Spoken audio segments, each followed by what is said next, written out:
Joining me right now, back on the show, is newly signed Rizin bantamweight Trent Girdham. What's going down, Trent? Nothing, just hanging out Sunday, Phuket, with my zebra on my wall, with my boy. Let's talk about Abu Dhabi Warriors. You had two fights with them. You put on a striking clinic with Fabio Melo. Then you submitted Hamza Bugamza. Do you feel like your overall game has developed, tremendously in the last year? Yeah, pretty much since I've been at Tiger, it's all about the confidence. I had those two losses, and now I'm on a 3 fight win streak with like three different ways I won. I won with elbow, a cut, a body shot, and a submission. So I'm really just trying to get better in all aspects of my game at the moment and chase those big fights and the big money and the big promotions. After that last fight, in the post-fight interview, you said something about Ashkan Mokhtarian. What? Where did that come from? Pretty much the guy just likes to disrespect me a bit too much, and I got nothing bad to say about Australian top team because that's where I started and they built my record up, and I still have a few friends there, but pretty much it's just wouldn't say yeah, I'd say it's a bit of a beef. You can't just go around talking shit about people and not expect someone to fire back one day. So he's out of the UFC now, so it's just people seeing what I've seen, and let's just pretty much keep my name out of your mouth. I'll keep your name out of my mouth, sort of situation. There's no need to talk shit if you're not going to do something. If you want to do something, you want to fight and talk shit. But you ain't talking shit and you ain't doing nothing. Is this something that has been brewing for a long time, or is it just recent? Nah, it's just, I thought it was cool and something happened. He said something I didn't like about myself and about my family. I thought I was disrespected, so I just after my fight, like most fighters are, a bit emotional, comes up. I just told him keep his name out of my mouth and don't disrespect my family or myself. So pretty much it was just be nice and I'll be nice to you. Now, Abu Dhabi Warriors. Last time we talked, you were talking about getting a title shot. Later in the year after you got your win against Hamza Bugamza. What did they Yeah. tell you when you left Abu Dhabi? Did they tell you like, hey, you're gonna come back soon and you're gonna fight for that title, or what happened? Yeah. I haven't heard anything back from him, but the matchmaker and the promoter and my manager, they're all happy. They said, who do you want to fight? Do you want the belt? Do you want this? I pretty much just I didn't want to fight the Cameroon guy because he missed weight by a few kilos. But I said if he's down to fight, he's going to make the weight. I'll fight him. Or I asked to fight Ronnie Shadan or Kyle Reyes because I've lost to him. And I think it'll be cool to start revenging my losses. And then this big fight in Rizin came up. I pretty much Japan's always been my dream. So I'm 22 now and I'm heading to where I want to be. I'm just happy. Very happy with the situation I'm in, thanks to my manager and my coaches. Before we get into all the rise and stuff, let's talk about the journey that you have had since 2018. You've gone through a lot. You know what I mean? You've went through two straight losses, and then you're reborn basically, and you've won three in a row. But you're only 22 years old, man. It's like, do you just think of it as part of the journey, or do you see like yourself continue to grow? Yeah, I think that's the best thing about fighting is like it's not just a number. Every time you fight, you win, you lose, or you just have a draw. Like anything, it's life experience, and each fight, I think I've become a better fighter and also a better person. So this journey is, like they say, it's the highest highs and the lowest lows. I've been down in the dumps where I didn't even want to fight anymore. I've been begging my manager to fight week after week. It's a wild ride, but it's the only ride I want to take in my life. So I'm happy. I'm very happy, and I'm happy with the person I am and the way my career is going. I'm not meant to be here, so it's like pretty cool, you know. Just a kid from Western Sydney. I'm fighting in Japan at 22 years old, so I'm very happy.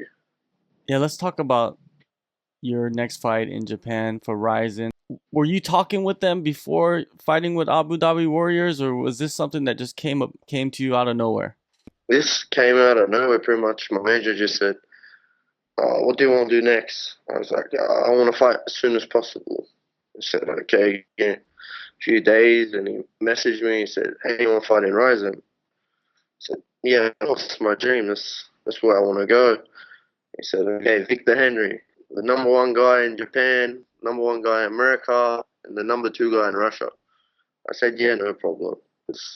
Fighting's fighting for me, and I think everyone can be beat and everyone can get knocked out, everyone can be submitted. You just gotta find a way. He's never been finished, but I plan to finish Victor Henry. Not having that undefeated record hanging over your head, right, anymore, does that give you more confidence going into, this fight against Victor Henry?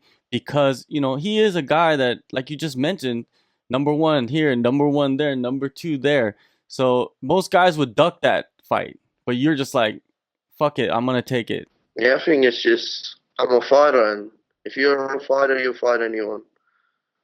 Everyone wants to like protect their record or their name, but if you look at some guys, they're 20-5, and the guys they lost to aren't even that great. You look at the guys I lost to, they're well known, well ranked. If I lose to Victor Henry, fuck, I'm meant to lose to Victor Henry. If I beat Victor Henry, I'm gonna call out Horiguchi, and I'm gonna get that Rizin belt. So it's a win-win for me, and I got a 2-fight deal. So I'm coming to war, and I want to show Japan wild style. Since Victor Henry is a well-known name in Japan, they're using this fight to kind of catapult him against Horiguchi, and you get your chance to spoil the party, man. It must be nice to be able to be in that position to spoil the party. Yeah, I think I spoiled a lot of people's parties. I fought in a lot of places where I was meant to lose, or fought the hometown guy. This time is a bit different with both fighters, but he's well known in Japan, and I've been watching him for a long time since I was like an amateur, 16, watching him fight in Pancrase, and I've always had my eye on him.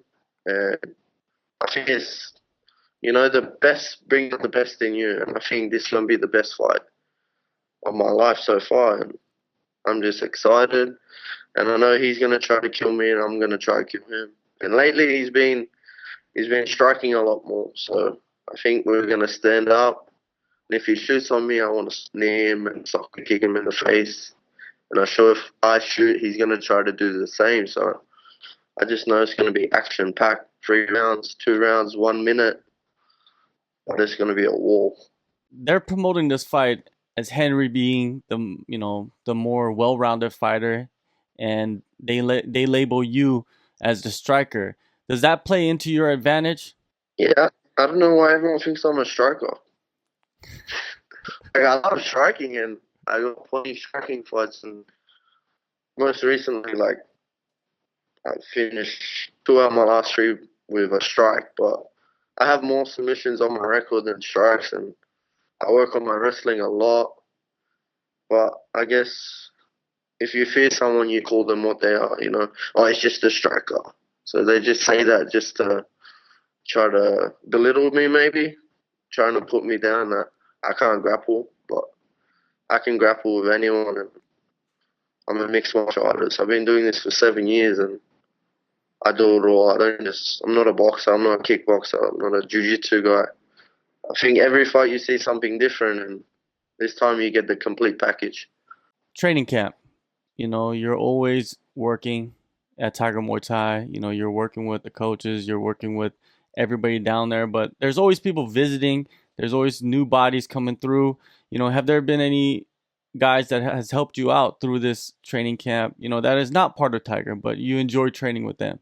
There's a new guy named Donny Rebels. He's been helping me a bit. He came for the tryouts. He didn't win the tryouts, but he got a 1 year free training package. And he's just been helping me. He has a similar style to Victor. He's a bit better, a bit bigger, I mean. So he's been grinding on me. I've been he's been helping me a lot. Um, Anyone else? Musa, he's fighting at 145 in the UFC soon. I've been working with him, like a bit of wrestling. So there's always new guys and old guys, but the main thing is just as long as you're on the mats, you're gonna get better. I'm on the mats every day, so can't fail if you work hard. Are you structuring your own camp? Are you kind of like making your own schedule throughout the week, or do you have someone kind of helping you out with that stuff? George sort of tells me what to do. I like to do a lot of striking mainly. I like to do probably 2 striking sessions, 1 grappling session Mhm. every day. So 2 to 3 sessions a day. A week out, I'll run every day. I don't know. I just like to run. I'm water loading this time for my fight. I haven't done that recently, and so I think the weight cut will be a bit easier this time with the water load. Glenn Sparv's giving me some dieting tips, so maybe I'll make weight really easy this time. Who you taking over to Japan with you this time around? With me and George. Normally, my last 4 I've taken Fabricio, and George came to one of them, but Fabricio will be fighting K1, so it's just me and the Hickman on the war in Japan. It's always fun. Traveling with George, he likes to see stuff, so it should be a fun trip. Hopefully, I'm not too busted up. This fight with Henry, I'm pretty sure going there and get the win. What's after that? Like, you mentioned that you're gonna call out Horiguchi, but do you have any other prospects outside of Rizin? Um, oh, I guess I win or lose. I know I'm gonna fight again for Rizin because they give me a 2 ideal. I know UAE Warriors are still interested in me in a title fight or maybe just fighting on their next show. I'm pretty much. You ask George, you ask anyone that knows me, I'll fight any style. I'll fight anywhere. I just to live a happy life for me is to fight as often as I can. It keeps me sane and it honestly helps my mental health a lot. Just being active and staying on the grind.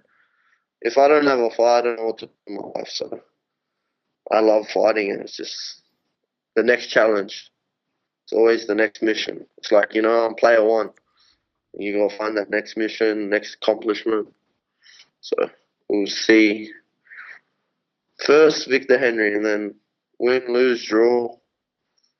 I'm coming for everyone in Rizin. I think Rizin has the best bantamweights in the world at the moment. Their division looks really stacked, and there's a lot of interesting fights there for me. So I'm excited about Rizin, and I also want to win the UAE Warriors title.